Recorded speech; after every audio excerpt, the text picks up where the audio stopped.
Research and analysis are done और अब बात आती है अपॉर्चुनिटीज एंड थ्रेट्स को असेस करने की। आप अपने डॉक्यूमेंट में एक हिस्सा लिखेंगे कि जिसमें आप बताएंगे कि भाई आपकी कंपनी के लिए ये वाली अपॉर्चुनिटीज हैं जो अवेलेबल हैं और ये थ्रेट्स हैं जिससे आपको बचना है। लेकिन ये अपॉर्चुनिटीज और थ्रेट्स होते क्या हैं? ये वो एक्सटर्नल फोर्सेज हैं कि जो आपके कंट्रोल में नहीं है। These are out of your control. For example, आप रक्षा चलाते हैं और रक्षा चलाने की सबसे एक जो इंपॉर्टेंट चीज़ जो आपको चाहिए चलाने के लिए वो पेट्रोल है। तो जो पेट्रोल की प्राइसेस हैं क्या वो आपके कंट्रोल में है? हरगिज़ नहीं, वो गवर्नमेंट के कंट्रोल में। तो अगर 70 रुपए का या 80 रुपए का आज लीटर है और एकदम आप सुबह उठे और आपने देखा कि जी 95 रुपए का 1 लीटर पेट्रोल हुआ है, तो वो आपके कंट्रोल में नहीं है। तो ये आपके लिए अपॉर्चुनिटी हुई या आपके लिए थ्रेट हुआ? ये आपके लिए थ्रेट हुआ। तो इसी वजह से अगर एक रक्षा चलाने वाला एक प्लान बनाता है जिसमें ये वाला पोर्शन डालेगा, तो थ्रेट के जुमरे के अंदर वो ये डालेगा कि कल को ये चीज़ हो सकती है। क्यों? क्योंकि पीछे का ट्रेंड ये बता रहा है कि हर 5 महीने या 6 महीने के बाद पेट्रोल की प्राइसेस ऊपर जाती हैं। तो इसी वजह से जो आपकी टिकट की प्राइस होगी वो आप उस हिसाब से सेट करेंगे, क्योंकि आप टिकट की प्राइस रोज़ रोज़ तो चेंज नहीं कर सकते। तो इसीलिए जो अपॉर्चुनिटीज़ हैं और थ्रेट्स हैं वो आपके कंट्रोल में नहीं होती, एक्सटर्नल फोर्सेस होती हैं, और इनको समझना और नोट डाउन करना बहुत ही ज़्यादा ज़रूरी होता है। तो आइए ज़रा थोड़ी सी नज़र डालते हैं कि कौन कौन से ऐसे एक्सटर्नल फोर्सेस हैं कि जो अपॉर्चुनिटीज़ और थ्रेट्स का हिस्सा बनते हैं। नंबर 1, इंडस्ट्री ओरिएंटेड थ्रेट्स या अपॉर्चुनिटीज़। इंडस्ट्री में क्या हो रहा है? 4G की तरफ लोग जा रहे हैं, 5G की तरफ चले गए। आईफोन यूज़ हो रहा है या सैमसंग के फ़ोन्स यूज़ हो रहे हैं। लोग ऑनलाइन शॉपिंग कर रहे हैं आजकल ज़्यादा, या लोग ज़्यादातर सिर्फ न्यूज़ पढ़ते हैं। आपको अगर याद हो तो आज से कुछ साल या चंद साल पहले तक ऑनलाइन शॉपिंग का इतना ज़्यादा दौर नहीं था, लोग ऑनलाइन शॉपिंग नहीं करते थे। और अब अगर आप देखें आजकल के दौर में तो लोग ऑनलाइन शॉपिंग को बहुत ज़्यादा प्रेफर करते हैं। ईद के ऊपर लाइनें लगी होती हैं ऑनलाइन स्टोर्स के ऑर्डर्स की, और जो कुरियर की कंपनीज़ हैं वो उससे पैसा कमा रही हैं। तो इस वजह से इंडस्ट्री के जो एक्सटर्नल फोर्सेस के ट्रेंड्स हैं वो आपके कंट्रोल में नहीं है।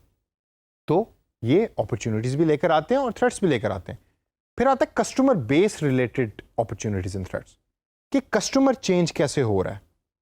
कस्टमर चेंज एज वाइज भी हो सकता है, अपने यूजेज पैटर्न की वजह से भी चेंज हो सकता है, उस पर भी आपका कंट्रोल नहीं है। और फिर तीसरे नंबर के ऊपर तो जिस तरह मैंने पहले भी बताया था कि गवर्नमेंट रिलेटेड थ्रेट्स या अपॉर्चुनिटीज़ भी हैं कि जो आपके सामने आ रही होती हैं। अब इन तमाम चीज़ों को जब मैं इकट्ठा करता हूँ तो एक लफ्ज़ मैं आपको बताऊंगा जिसको है, हम कहते हैं मार्केटिंग की ज़बान में, पेस्ट या पेस्ट एनालिसिस। पेस्ट से क्या बनता है? ये मेरा सवाल मार्केटिंग वालों से है या जो BBA कर रहे हैं उनसे सवाल है। ज़रा दें ज़रा जवाब कि पेस्ट से क्या मुराद है। Paste is a short form of a very important analysis which is part of every marketing plan, let alone digital marketing plan. P is for political analysis. E is for economic analysis. S is for social analysis और T is for technological analysis. आप ये चारों चीज़ों का analysis करते हैं और इसकी बेस के ऊपर अपॉर्चुनिटीज़ और थ्रेट्स को फाइंड आउट करते हैं। आप देखते हैं कि जी political environment of this country जो है वो स्टेबल नहीं है, फॉर एग्जांपल, तो उस एनालिसिस की क्या अपॉर्चुनिटीज़ निकलती हैं और क्या थ्रेट्स निकलती हैं। फॉर एग्जांपल, इलेक्शन होने वाले हैं तो एक बिजनेस के लिए उसमें अपॉर्चुनिटी होगी, दूसरे बिजनेस के अंदर के लिए उसका थ्रेट होगा। हो सकता है ट्रांसपोर्ट बिजनेस के लिए उसमें थ्रेट्स भी हों और अपॉर्चुनिटीज़ भी हों।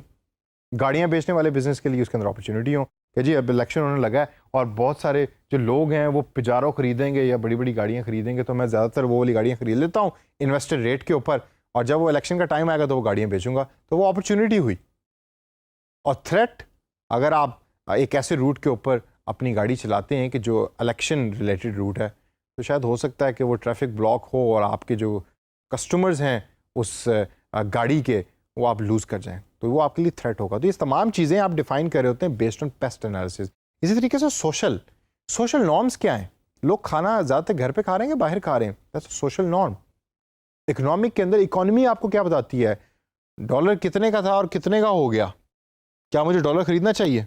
या अगर ये कंपनी डॉलर के अंदर डील करती है तो उसका इफेक्ट उनकी कंपनी के बजट पे क्या पड़ेगा? आपने कहा कि जी मैं $100 चार्ज करूंगा, कल को पता लगा डॉलर की प्राइस ही गिर गई है, तो अब आप कंपनी को क्या कहेंगे कि नहीं जी 100 की बजाय मुझे आप $120 दें? ऐसे हरगिज़ नहीं करना। आप अपने तौर पे भी पहले अपॉर्चुनिटीज़ और थ्रेट्स को फाइंड आउट करें। और लास्ट के अंदर है टेक्नोलॉजिकल। यानी आप टेक्नोलॉजी के बारे में चीज़ों को देख रहे होते हैं कि अगले 5 साल के अंदर क्या सी टेक्नोलॉजी है कि जो आ सकती है और आपके इस बिज़नेस को इफ़ेक्ट कर सकती है, वो आप देख रहे होते हैं। तो लास्ट के अंदर how to do it practically, सबसे पहले सिर्फ 2 से 3 अपॉर्चुनिटीज़ और थ्रेट्स को फाइंड आउट करें। 3 opportunities, 3 threats, more than enough. लंबी चौड़ी स्टोरी लिखने की ज़रूरत नहीं है। और तमाम अपॉर्चुनिटीज़ और थ्रेट्स को सपोर्ट करें किस चीज़ के साथ, बताएं? डाटा के साथ। आपके पास डाटा होना चाहिए, डाटा की बेस के ऊपर आप उसकी सपोर्ट दे रहे हो। और जब ये तमाम चीज़ें आपके सामने आ जाएंगी तो फिर आपके सामने एक एक्शन प्लान होगा, जो एक्शन प्लान आगे चल के आप बनाएंगे और वो एड्रेस करेगा इन तमाम अपॉर्चुनिटीज़ और थ्रेट्स को जो आपने इस पर्टिकुलर सेक्शन के अंदर लिखे होंगे।